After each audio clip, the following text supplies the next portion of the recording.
Thanks, guys. Well, we can make you age even more than that because we've got a picture here from when you were a that's little boy. Right. Yeah, I don't Zorro. Mind, I don't mind Zorro. Yeah. I had all the Zorro stuff. I had one of that plastic sword with a little bit of chalk on the end, but I took that off because Zorro doesn't have a sword with chalk on the end. So you could do the Neither. Z. So yeah. I think that was the idea. I remember those. Yeah, neither did he go around with a thing saying Zorro on it. I mean, everyone knew it was Zorro, but that was my grandmother very kindly making sure everyone knew that the Zorro costume was Zorro. Yeah. Oh, that's sweet. Why have you written a memoir now?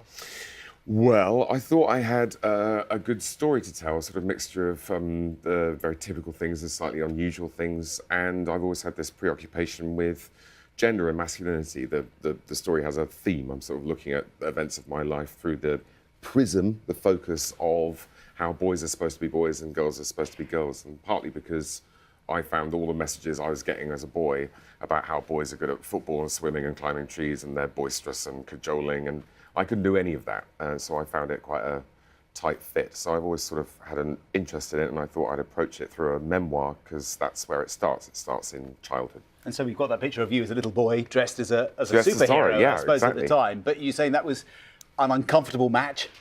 Well, not the TV stuff. I mean, that was all fine because you know Steve Austin and Zorro and Buck Rogers and Dick Turpin and Commander Koenig and Steel and Logan and Monkey and all of these people. You watched a lot of telly. I watched a lot of telly, and not a father among them, not one. And actually, the other noticeable thing, with the noble exception of Doctor Who, not many problems in life that can't be solved by punching someone quite hard in the face. So these are my alternative role models, and we're off to a terrific start. How, having read your book,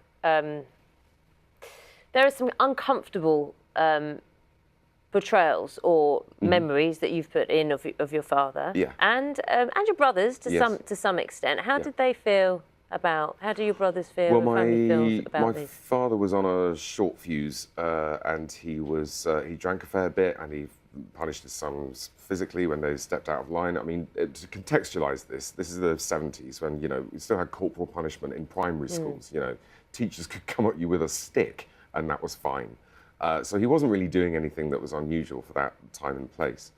And in the rest of the book, I try to be as fair to him as possible. There are lots of things to admire about my dad, and the story is really one of forgiveness in a way.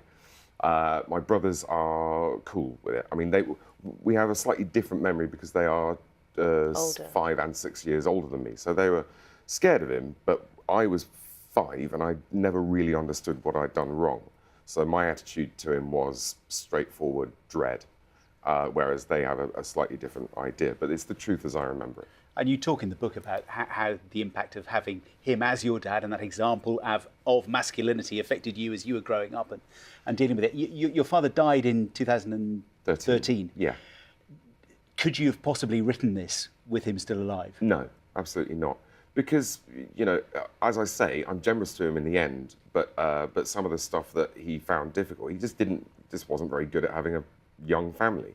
Not everyone is, but the problems he had there, I couldn't just ignore them because it's sort of part of the story, and it's part of when I became a father. I've never been violent with the children. I'd rather chew my own arms off than hurt either of my daughters. But some of that stuff, the sort of breadwinning panic, I am the father, I must go out and work, which is fine. I was working and my wife Abby was working, and with a little bit of juggling that would have been fine.